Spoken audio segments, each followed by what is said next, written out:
ఓం గురుభ్యో నమః. వినాయక చవితి వ్రతకథ.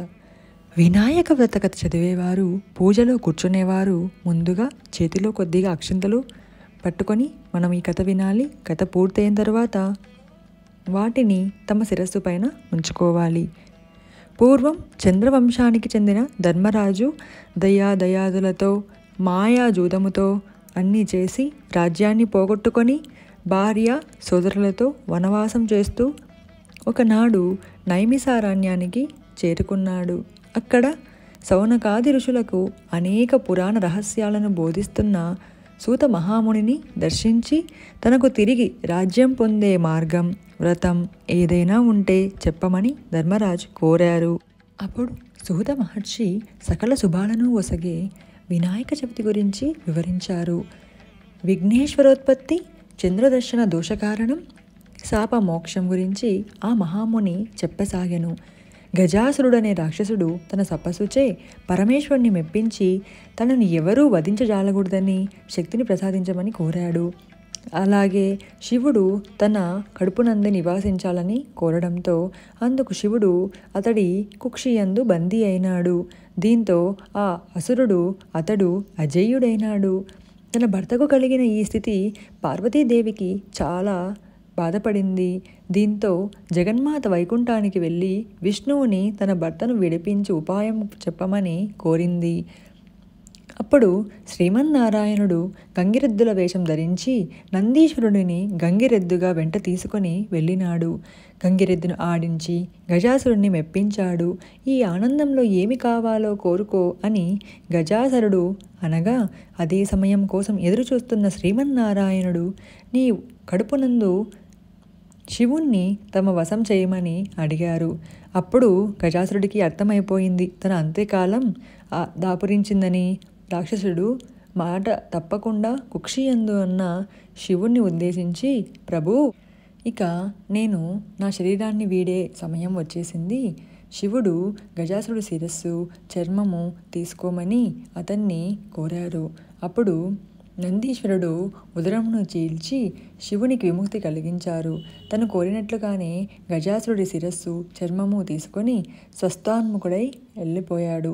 తన భక్తుడైన గజాసురుని కోరిక మేరకు అతడి ఉదరంలో ఉన్న పరమేశ్వరుడిని శ్రీ మహావిష్ణువు విముక్తి కల్పించడంతో భర్త రాకకు పార్వతీదేవి కైలాసంలో ఎదురు చూస్తూ ఉండింది. శివుడి కోసం ఎదురు చూస్తూ స్నానానికి సిద్ధమయ్యింది. స్నానానికి వెళుతూ దేహానికి నలుగుపిండి అద్దుకుంది. పరధ్యానంలో ఆ పిండితోనే ఒక ప్రతిమను తయారు చేసింది. చూడముచ్చటకైన ఆ బాలుడికి తండ్రి ఉపదేశించిన మంత్ర సహాయంతో పార్వతి ప్రాణప్రతిష్ఠ చేసింది. ఇప్పుడు గణాధిపత్యం ఎలా వచ్చిందో చూద్దాం. దివ్య సుందరమైన ఆ బాలుని వాకిట కాపలా ఉంచి తాను స్నానానికి వెళ్ళింది. అంతలో అక్కడికి వచ్చిన శివుడికి ఆ బాలుడు అడ్డుకున్నాడు. అగ్రహావేశాలకు లోనైన రుద్రుడు ఆ బాలుడి శిరస్సును తన త్రిశూలంతో ఖండించాడు.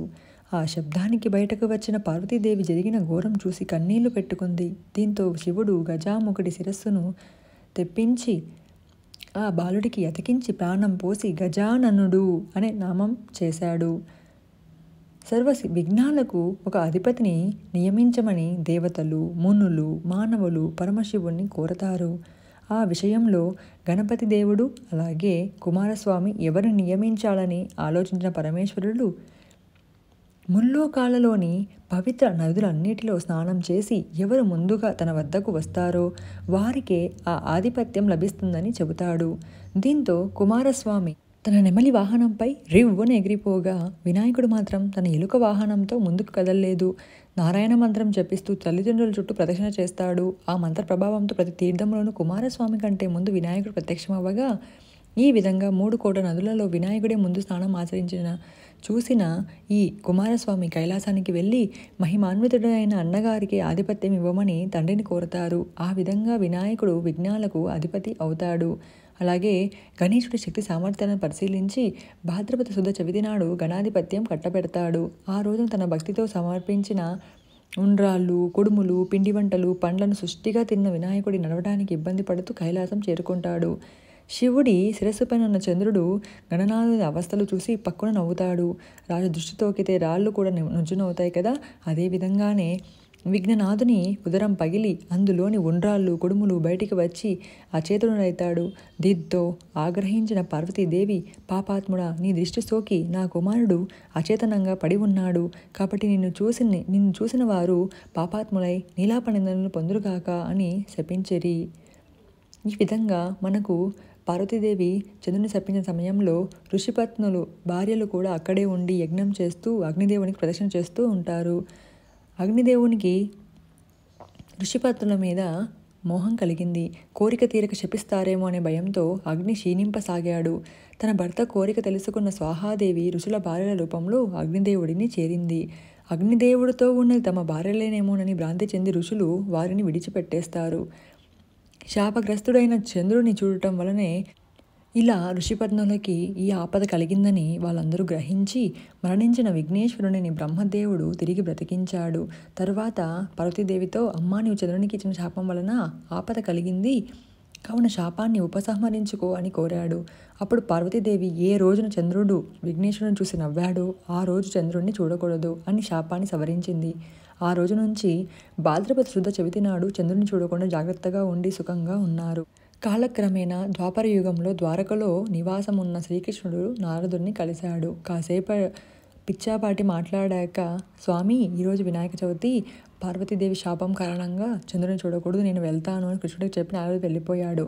ఆ రోజు రాత్రి చంద్రుడిని ఎవరు చూడకూడదని పట్టణంలో శ్రీకృష్ణుడు చాటింపు కూడా వేయించాడు. శ్రీకృష్ణుడికి పాలంటే ఇష్టం కదా. ఆ రోజు రాత్రి శ్రీకృష్ణుడు ఆవు పాలను తాగుతుండగా పాత్రలోని పాలలో చవితి చంద్రుడి ప్రతిబింబాన్ని చూశాడు. దాంతో తనకి ఎలాంటి ఆపద వస్తుందో అని చింతిస్తూనే కొన్ని రోజులు అలా గడిచిపోయాయి. సత్రాజిత్తు సూర్యుని వరంతో శమంతకమణి సంపాదించాడు. రోజుకు 10 బారువుల బంగారాన్ని ఇచ్చే ఆ మణిని తీసుకొని ద్వారకకు వెళ్ళాడు. శ్రీకృష్ణుడు సత్రాజిత్తుకు అతిథి మర్యాదలు చేసి ఆ మణిని తనకివ్వమని కోరాడు. అతడు దానికి ఒప్పుకోలేదు. తర్వాత సత్రాజిత్తు తమ్ముడు ప్రసేనుడు శమంతకమణిని మెడలో వేసుకొని అడవిలో వేటకు వెళ్ళాడు. అడవిలో ఒక సింహము ఆ మణిని చూసి మాంసపు ముక్క అనుకొని ప్రసేనుణ్ణి చంపేసింది. మణిని నోట కరుచుకొని పోతున్న సింహాన్ని జాంబవంతుడు చంపాడు. సమంతకమణిని కొండగుహలో ఉన్న తన కూతురు జాంబవతికి ఆట వస్తువుగా ఇచ్చాడు. మొదటి రోజు సత్రాజిత్తు తమ్ముడి మరణవార్త విని శ్రీకృష్ణుడు తన తమ్ముని చంపింటాడు ఈ మణి కోసము అని అనుకున్నాడు, నిందించాడు. శ్రీకృష్ణుడు అది విన్నాడు. ఓహో, నేను ఆ రోజున పాలల్లో చవితి చంద్రుడిని చూశాను కదా, అందుకే నాకు ఈ దోషాలు వచ్చాయి అనుకుంటాను అని బాధపడి సమంతకమణిని వెతుకుతూ అడవికి వెళ్ళాడు. ఒకచోట ప్రసేనుడి శవం కనిపించింది. అక్కడ నుంచి సింహం అడుగులు కనిపించాయి. వెతుకుతూ వెళ్ళి ఒక పర్వత గుహలోకి ప్రవేశించాడు. అందులో ఉన్న ఉయ్యాలకు కట్టిన మణిని చూసి దానిని తీసుకొని బయటకు సాగాడు. వెంటనే జాంబవతి పెద్దగా ఏడవసాగింది. కూతురు ఏడుపు విని జాంబవంతుడు కోపంతో శ్రీకృష్ణుడిపై యుద్ధానికి తలపడ్డాడు. వారిద్దరి మధ్య 28 రోజులు యుద్ధం జరిగింది. జాంబవంతుని శక్తి తగ్గిపోయింది. తనతో యుద్ధం చేస్తున్నవాడు శ్రీరామచంద్రుడని తెలుసుకున్నాడు. త్రేతాయుగంలో జాంబవంతుడు శ్రీరాముడితో యుద్ధం చేయాలని కోరాడు. ఆ కోరికని ఇప్పుడు శ్రీకృష్ణుడి రూపంలో వచ్చి తీర్చాడని గ్రహించాడు. శ్రీకృష్ణుడికి నమస్కరించి శమంతకమణితో పాటు తన కుమార్తె జాంబవతిని కూడా ఆయనకు సమర్పించాడు. ఆ తర్వాత శమంతకమణిని తెచ్చి సత్రాజిత్తుకు ఇచ్చాడు. నిజం తెలుసుకున్న సత్రాజిత్తు తనను క్షమించమని శ్రీకృష్ణుని వేడుకున్నాడు. తన కుమార్తె సత్యభామను ఇచ్చి వివాహం జరిపించాడు. సమంతకమణి కూడా శ్రీకృష్ణుడికి ఇచ్చాడు. ఆ సమయంలో అక్కడికి వచ్చిన మునులు, మీరు సమర్థులు కనుక స్వామి, మీకుపై పడిన నిందను పోగొట్టుకున్నారు. మా లాంటి వారికి మేమేం చేయాలి, మా గతి ఏమిటి అని అడిగారు. భాద్రపద శుద్ధ చవితి నాడు యథావిధిగా వినాయకుడిని పూజించి ఈ సమంతక గోప్యాన్ని విని అక్షింత తలపై వేసుకున్న వారికి ఆ రోజు చంద్రదర్శనమైనా కూడా అపనిందలు కలగవు అని శ్రీకృష్ణుడు చెప్పాడు. ఆనాటి నుంచి ప్రతి సంవత్సరం కూడా భాద్రపద శుద్ధ చవితి రోజు దేవతలు, మహర్షులు, మనుషులు తమ శక్తికి తగినట్లుగా గణపతిని పూజించి తమ కోరికలు తీర్చుకుంటున్నారు. ఈ కథను చదివి కాని విని కాని తలపై అక్షింతలు వేసుకొని వినాయక వ్రతాన్ని ముగించాలి. చివరిగా వినాయకుని ఎదుట గుంజిళ్ళు తీసి సాష్టాంగ నమస్కారాలు చేయాలి. ఈ తర్వాత మంగళహారతులు ఇవ్వాలండి. ఆ తర్వాత ఉద్వాపన చెప్పుకోవాలి. జై బోలో గణేష్ మహారాజ్కి జై.